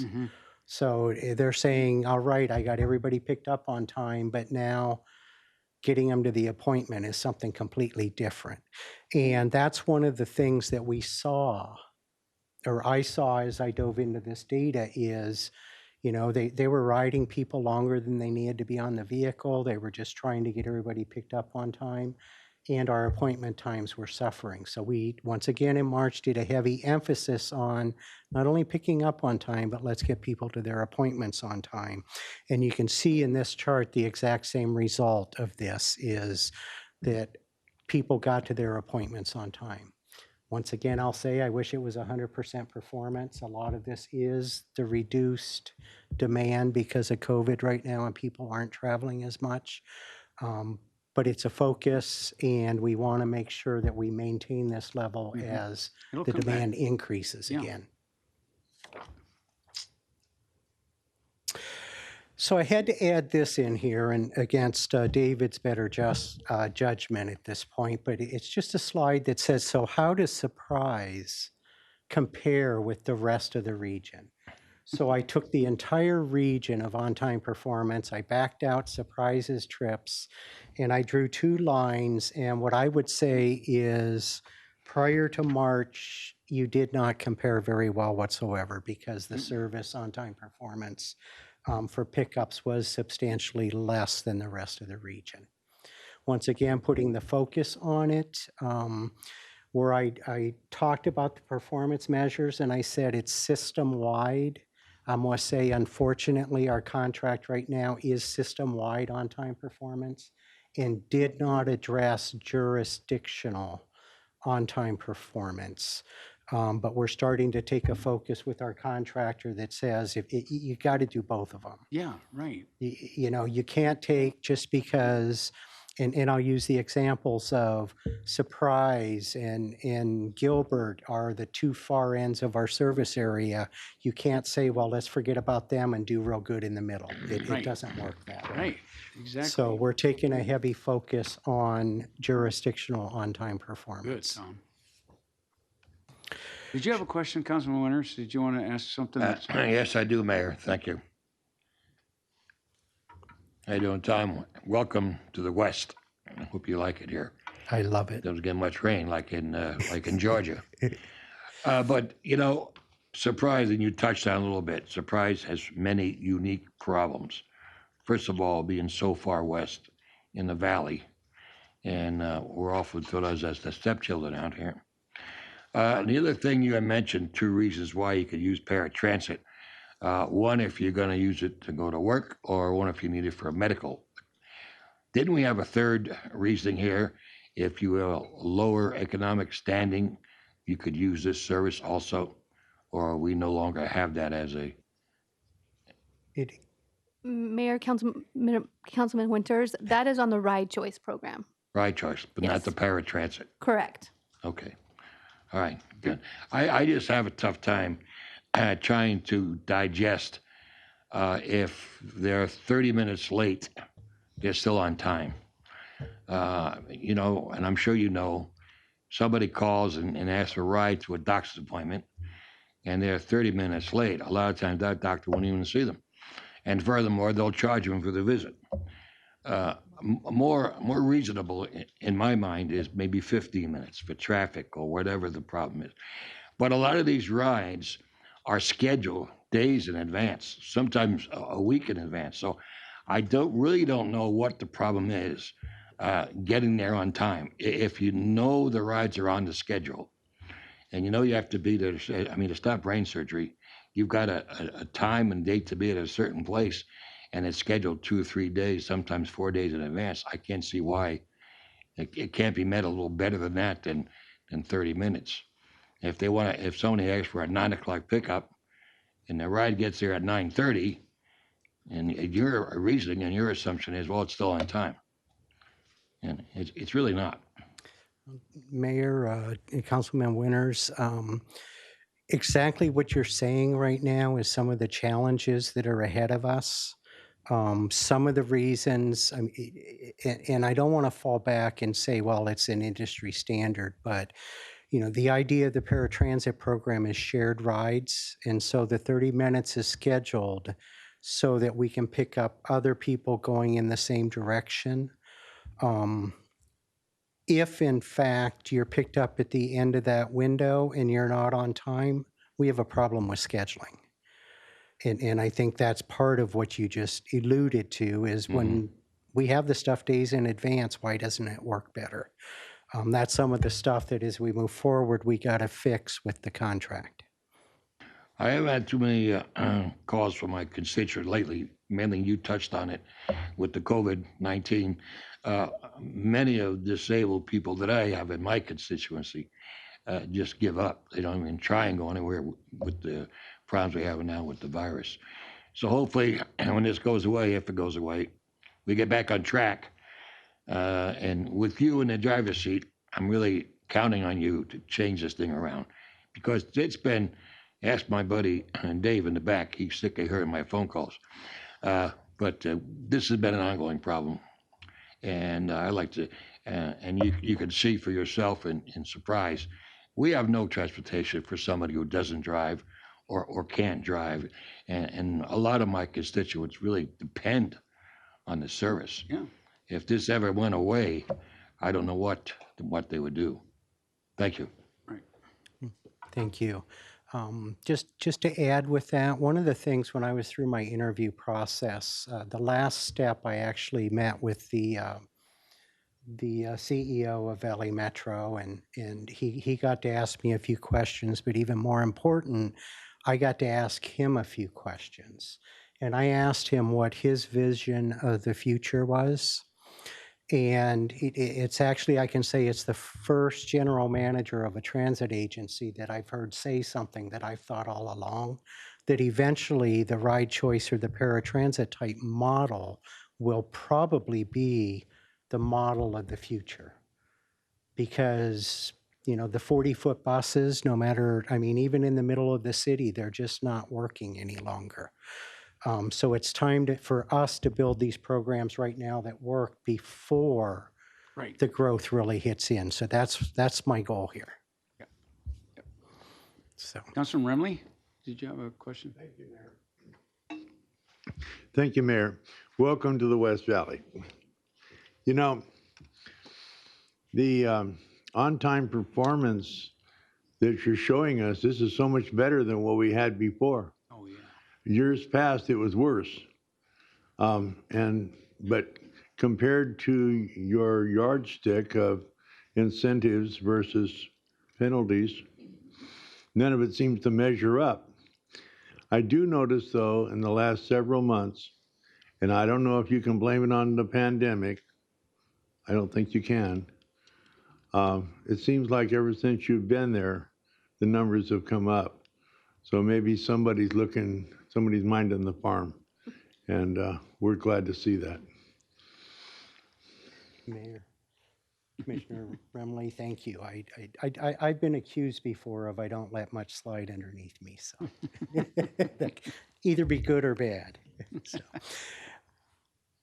No other questions. I want to move over to Ride Choice real quick. The Ride Choice program, it's a non-ADA program, so there's no federal requirements that come along with this program. We can kind of pick and choose and define it however we want to define it under certain circumstances. Currently, we're contracting with a broker, American Logistics Company, or ALC for short, that just does that. They serve as a broker. They find providers for the service area, whether the providers are taxi companies, Uber companies. We do have a lot of medical transportation companies now that have accessible vehicles. So their primary job is, one, to recruit and contract with providers, and then to facilitate the scheduling of the service. So with the Ride Choice programs we have, there's a couple different options that we have. Right now, Surprise does the trip option plans. There's a 20-trip option and a 50-trip option. Depending on the 50-trip is typically for people that have a lot of medical or work related. But the way the program works is you get 50 trips a month. The copay or the fare for the customer is $3 for a trip up to 8 miles. And then if there's any additional miles after that, the customer pays $2 per mile. The 50-trip one, people working, it just gives you the ability to go to work 5 days a week for the month. We do have one other plan that we offer to some communities. Surprise hasn't chose this yet, but it's a 400-mile plan. And we came up with this plan for people that had, say, medical appointments 2 or 3 times a week, but the trips were much longer. And so you look at the Ride Choice, if they had the, even the 20 trip, and they're restricted to 8 miles, it could become very costly for the individual and actually deter them from using it. So we came up with the 400-mile plan to where the trips can be no longer than 50 miles. Anywhere within Maricopa County, the trip can be taken. And the customer pays the $3 fare. The way it works with the 400 miles is when they hit their 400 miles in the month, that's as much as they can do. If they travel less than the 400 miles, the miles do not carry over. So this program for some communities have worked really well for the individuals that maybe have a doctor's appointment in the city 3 times a week. And this would get that. Good. So that is an option that we have available. Surprise does not use that option right now. In the Ride Choice program, we currently have a total of 13 providers, and that's throughout the full region.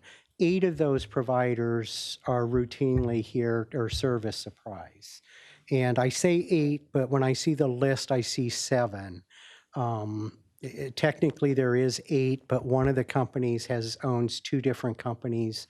One's a Ride Choice type for sedans, and he has a second company for accessible vehicles. But we have 8 companies that routinely serve out here in Surprise.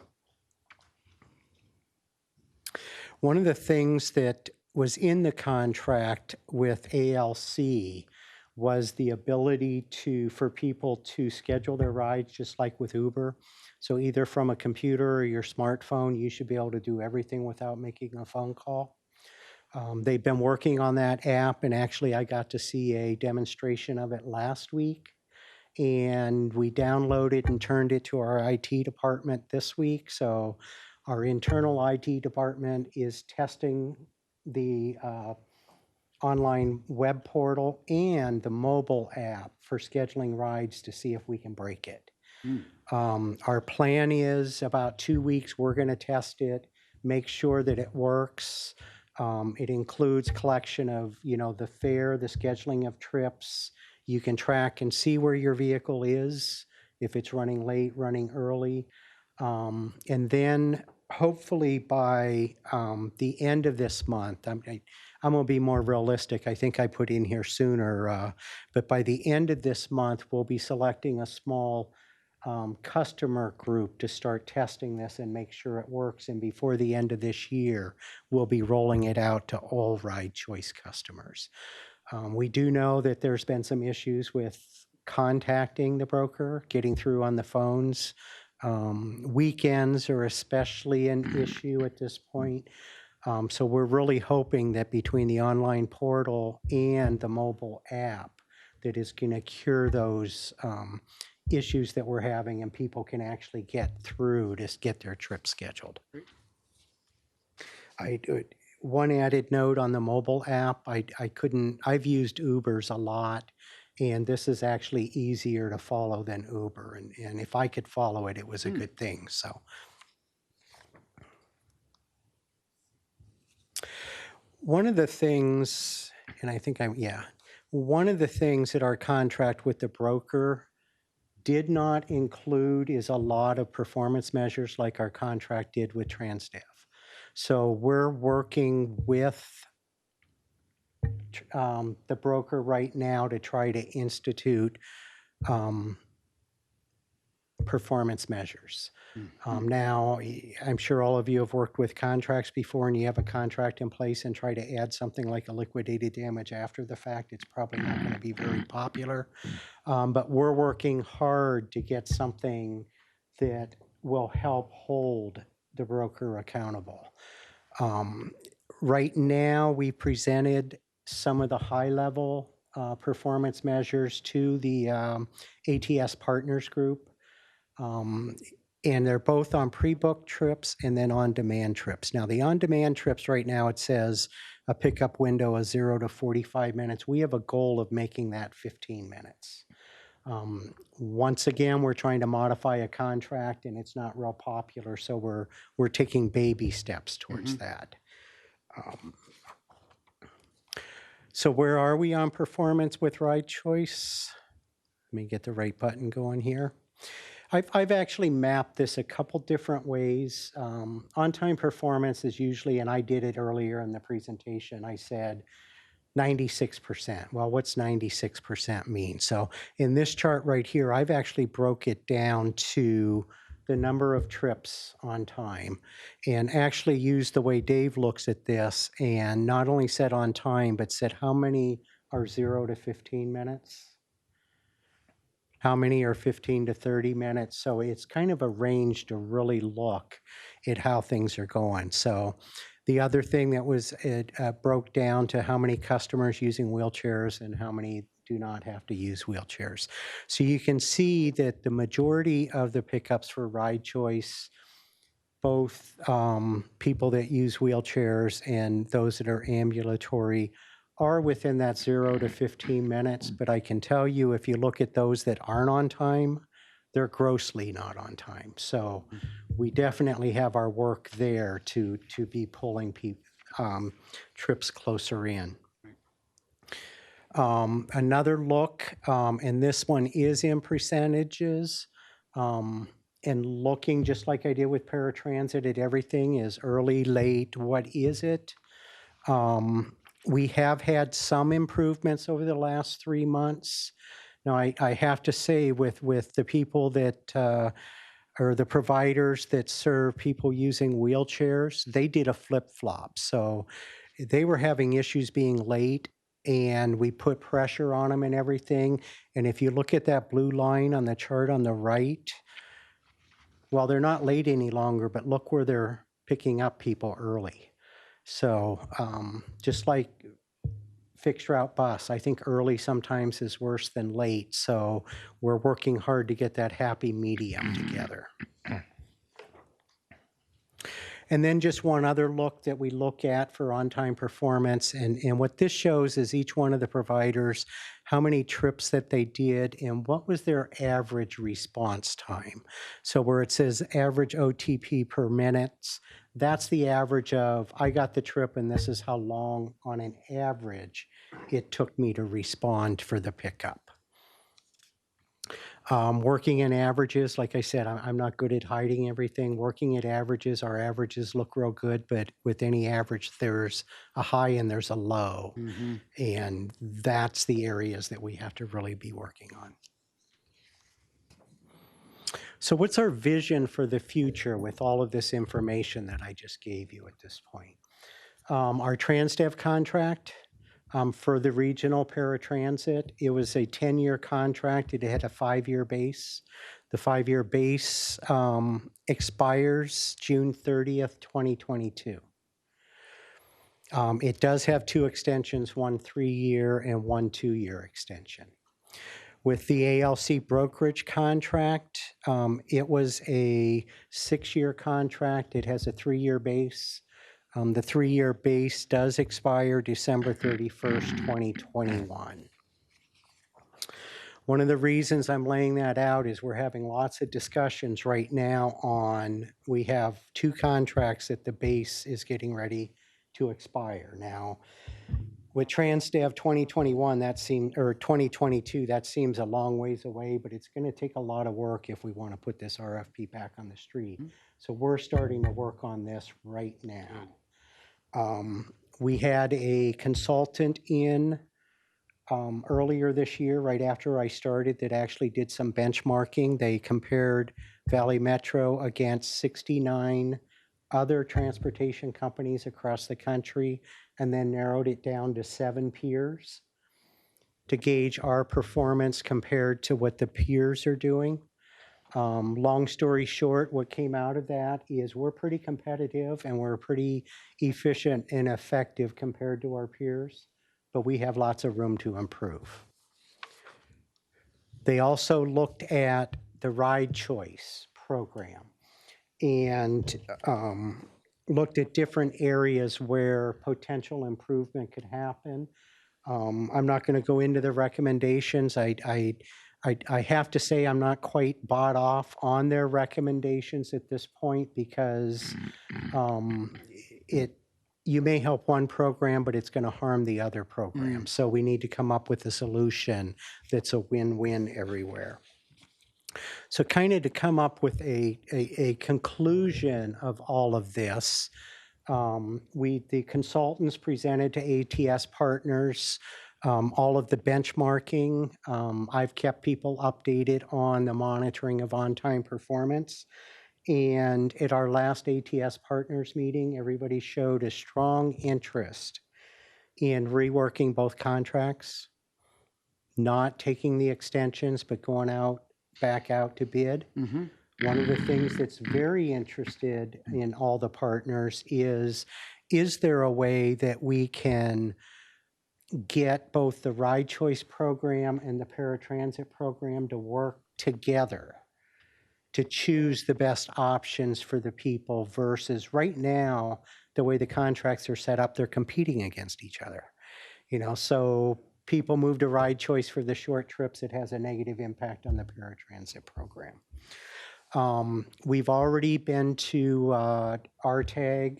We're going to TMC tomorrow with a recommendation to go to the board.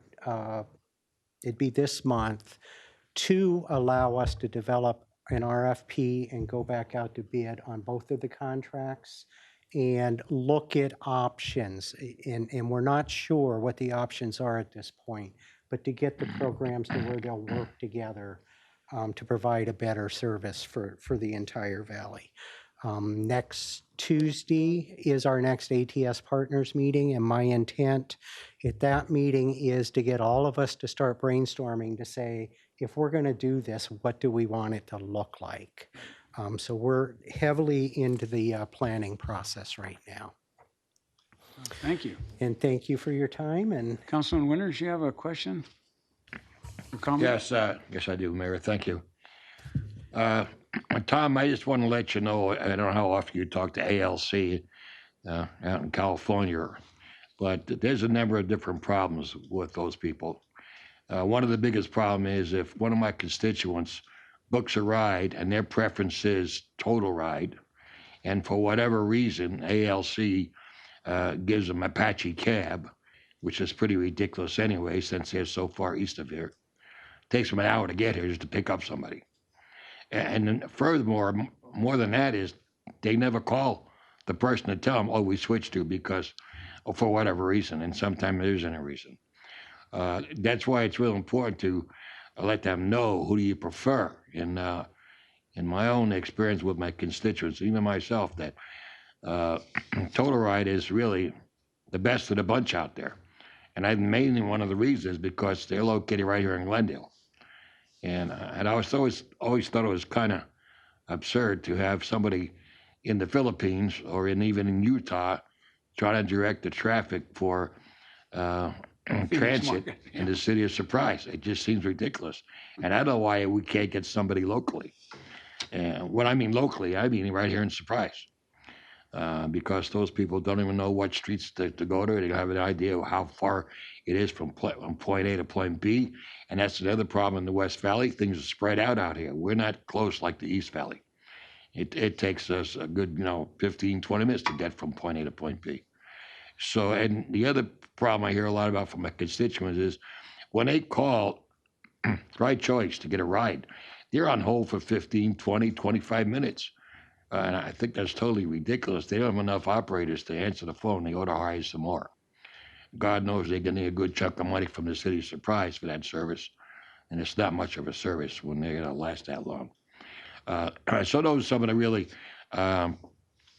big problems that I hear about from my constituents. Like I said lately, last 6-7 months, been pretty quiet on my phone because of this virus we got here. But I'm glad to see you. I'm glad to see a new face, and I would like to really see you in about a year and say thanks for the good work, because we're not waiting on the phone 20 minutes. We're not getting switched on rides without being told about it. And sometimes the ALC, for some reason, they drop the ride. They don't even schedule a ride with anybody. And What I've gotten to do is tell my constituents, when you call and you book a ride, don't just hang up the phone and say, okay, well, I did what I had to do and that's it. No, that's not it. You got to follow up and you got to check and you got to double check. And I have a contact over in Total Ride. His name is Wendell Hunt. And he said it's perfectly fine to give his phone number out, his cell phone out, which I do to my constituents. Say, just double check and make sure they got that from LAC. Make sure you're scheduled for that particular ride. Don't sit out in your driveway and have your fingers crossed that day you're supposed to be picked up. Call the day before. Thank you. Okay, good point, Councilman Winters. And I know you deal with this more than all the rest of us, okay? I know that. So I know it's been frustrating, so I'm sure Tom's really going to help us. Councilman Duffy? Thank you, Mayor. Just real quick. We had a conversation a couple weeks ago about transportation, the state of it. This was between a few of us, and the autonomous vehicle came up. And I caught it on your slide. It says you're currently working with Waymo, which is self-driving. So I guess, can you explain how close is that to a reality, or what's that contract look like? Yes, Mayor Hall, Councilman Duffy. It's funny, I have this circled so I wouldn't forget saying something about it. So much for memory, huh? We actually did a demonstration project with Waymo. It was under an FTA sandbox grant. And this was down in the Chandler Gilbert area. Where Ride Choice customers got to select them as a provider and go through it.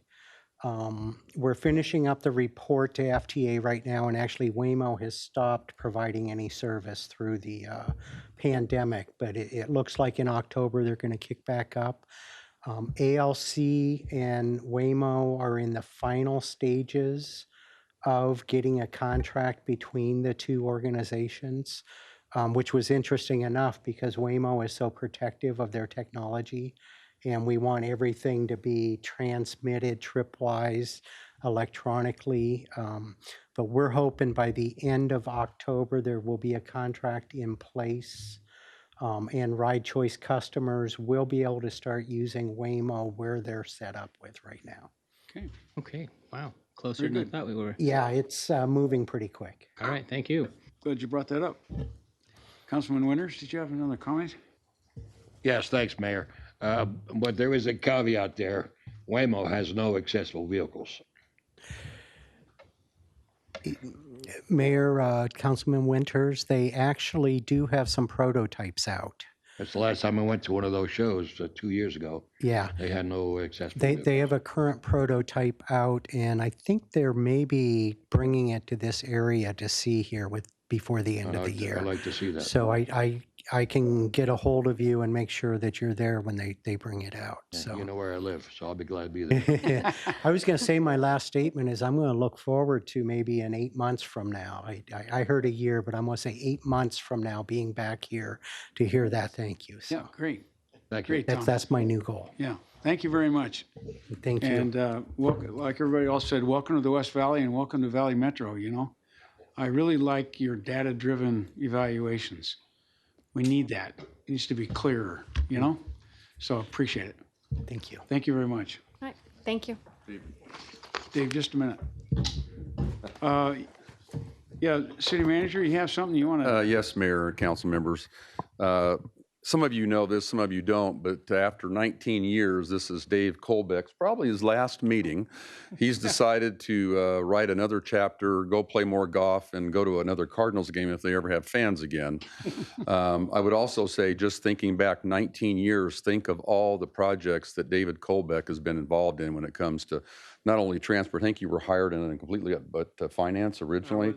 Hired in finance. Yeah, so David has really seen this city come to the fruition that it has today, and a lot of the accomplishments we've had can be attributed to Dave's work, and we are very happy for him, especially for his family as well, and very proud of his work. And Mayor, I know you wanted to say a few words as well. Yes, thank you. Thanks, Mike. Just before I read the prepared, because I want to make sure I hit all the, you know, Councilman Winters and I have worked with you very closely for quite a while. And I've always found you very professional, frustrated at times to the max, but not to the point where it affected your performance. And I know you are very glad we got a guy like Tom that's finally giving you some information. Now you're leaving. Jeez, Dave. Anyway, I just want to give something out here that, Dave has worked for the City of Surprise since 2001, where he began in the finance department before being promoted into Public Works leadership position. He has been instrumental to the successful operation and completion of virtually every Public Works initiative and project in the City of Surprise during this incredible period of growth of our city. So when you started with Surprise, it was about 35,000 people. That's correct. Okay. Yes. As a certified public accountant, he continually raised the bar for quality financial management and reporting, building public trust and promoting excellence in government through his leadership, work ethic, and communication.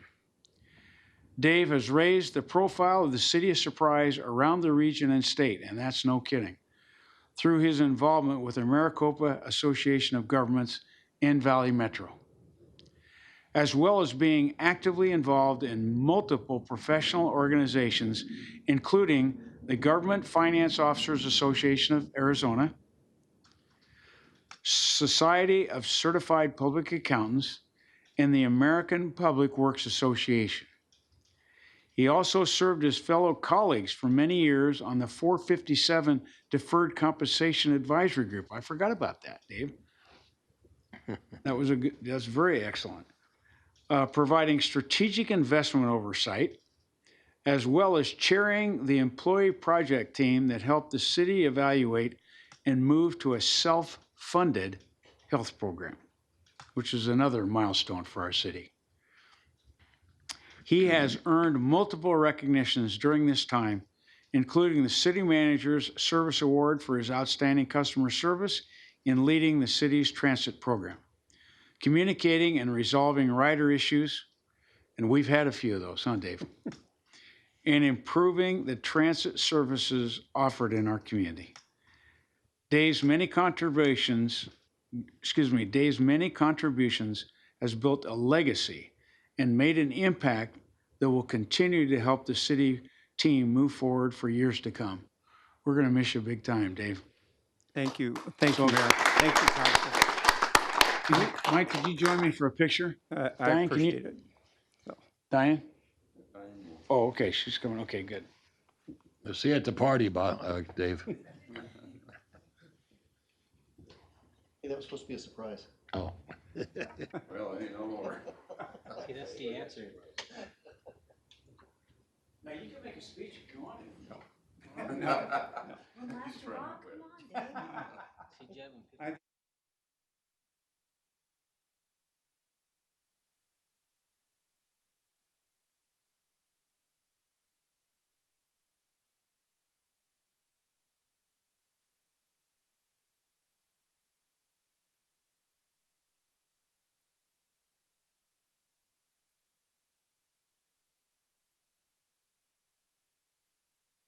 Thank you. Good luck, Dave. Thank you all. Thank you for everything. It's been a pleasure for the last 19 years. The next 19 to figure out. I don't know.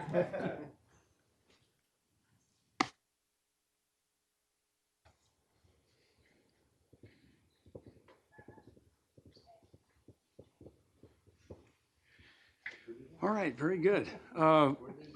Next, item number 3, Sherry. Presentation and discussion pertaining to the Surprise Community Outreach Program and Neighborhood Grant Program 2019-2020 awards and outcomes. Welcome, Jody. Good evening, Mayor and City Council. We're here today to provide you with an update, specifically for fiscal year 20 Community Outreach Program and Neighborhood Grants. We didn't anticipate COVID-19, so some of the grants that were awarded, some of the nonprofits and neighborhoods that were awarded the funding weren't able to have their events, so the money wasn't utilized. Just as a reminder, City Council dedicated $110,000 for both programs, $100,000 for the Surprise Community Outreach Program specifically to be utilized for surprise residents through programs, events, and activities to nonprofits.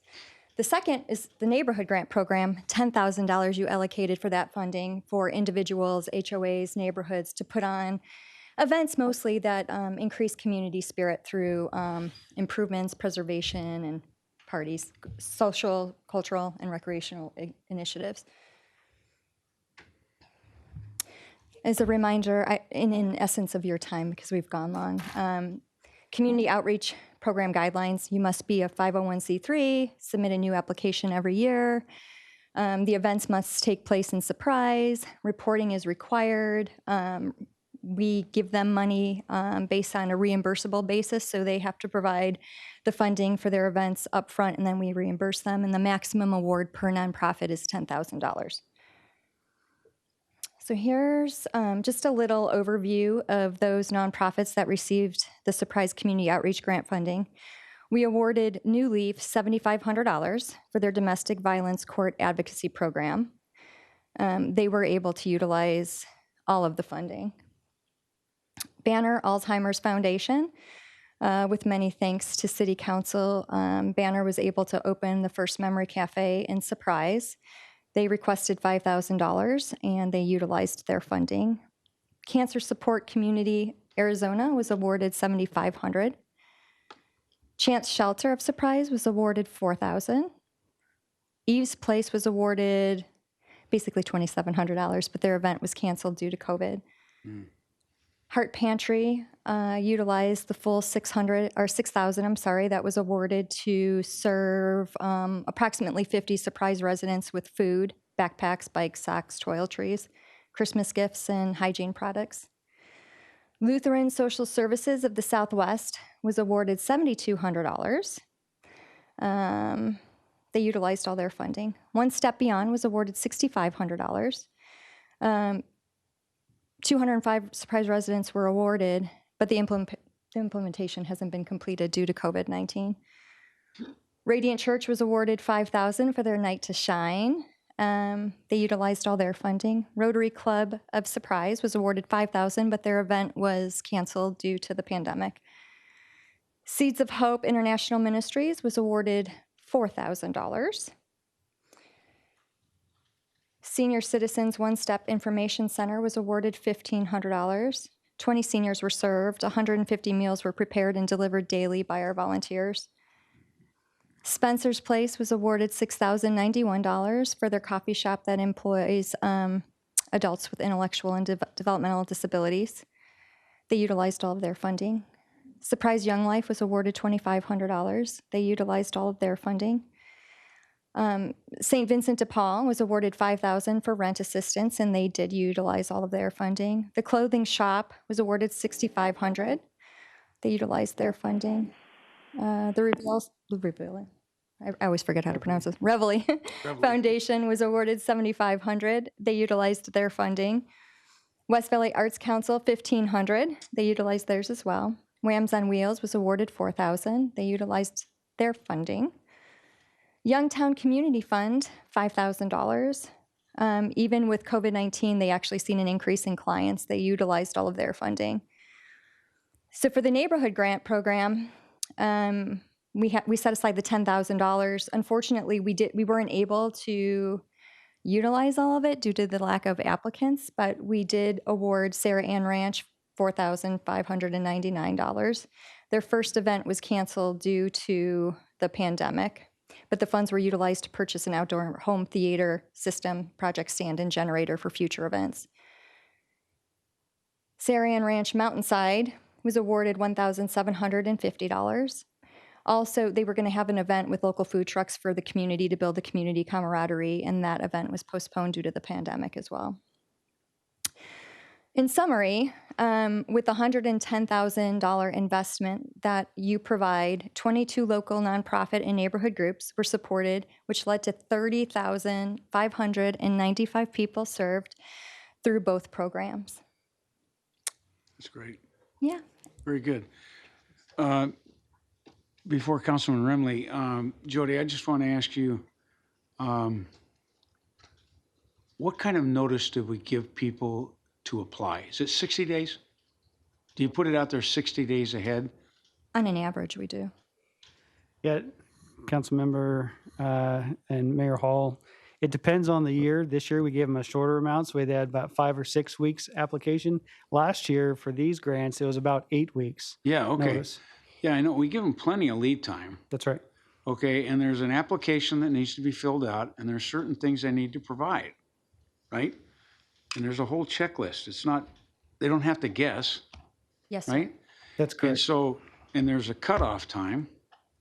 So if they haven't filled out, and sometimes you know, because you and Jody put the, you go through a lot of work to put all this together, and it goes to the subcommittee of the council people, right? And the council people decide on what's what and the amounts, correct? That's And correct. then it comes to the full council and we vote on it, right?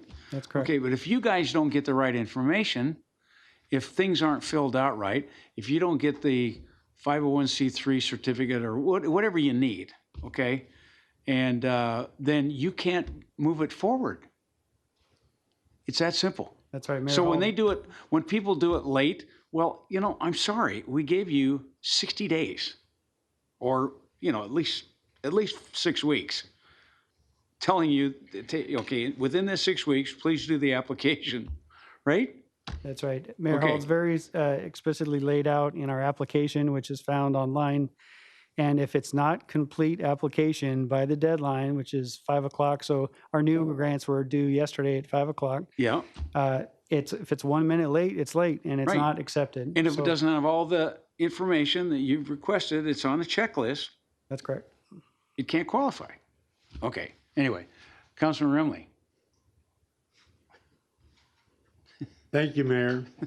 No, you guys do a ton of work I know. putting these things together. We know, and really appreciate it.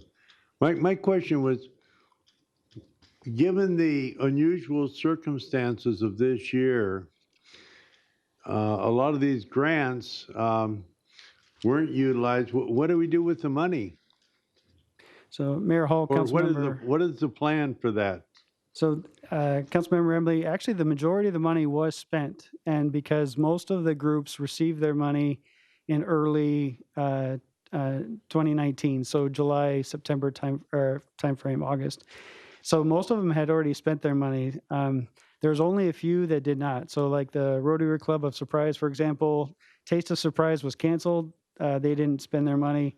They could not seek reimbursement. So that money just stays in the general fund, and then it doesn't roll over into this grant program, but it wasn't used. So again, this is a cost reimbursement program. If they expended the grant funds and couldn't do their program, then we allowed some of them to keep those funds, or excuse me, the items for next year or their postponed event. So we didn't seek funds back when they purchased. So for example, Eve's Place spent most of their money, though their event was canceled, but they're going to use all of those items for the next event that they have. And we came to the subcommittee to ask kind of what was your direction on that, especially for our neighborhood groups. And the direction was to let them keep the money to do another project in the future. So as we navigate the pandemic, we're not sure when all of those will happen, but we can report back to you on the updates on the unfinished business of some of those nonprofits. Yeah, that sounds like the reasonable way to approach that, and it is unusual this year that we had this pandemic, but I'd hate to see the organizations suffer, simply because of that. So, Right. Thank you. Right. Yes, Councilman Sanders. Thank you, Mayor. Kind of based off of Councilman Remley's question. So the Eve's Place example that you gave, they had, say, 2 projects. One was they were able to do, the other one, the project itself, they're just going to do, I guess, this coming year. They do need to reapply in order to use funds for that, even though that project is going over to the next year, right? Yes, Mayor Hall, Councilmember Sanders, exactly. It all depends on the project. So if they submitted a new application, which was due yesterday, and they said, oh, they want to do the exact same thing last year, I think the question that the subcommittee will raise is, well, do you have funds remaining from the previous project? And as staff, we can help give that background information. But we're looking at brand new, net new projects and events that they'll be wanting to do. And just for the public and for everyone listening in, they'll have to answer the COVID, pandemic related question. So if you're applying for money and you want to do an event, what happens if you can't do that? That's something that we've asked all of the applicants to be able to answer. So we know clearly moving forward, the subcommittee can make a firm and wise decision. And I like these programs. I think they are valuable. They are a value add to the community, no doubt, in my opinion. So I saw that just under 31,000 were serviced by these grants. Do you know what it was last year? Because I think we want to touch and impact as many residents as possible. So are you seeing a growth trend in these grant programs?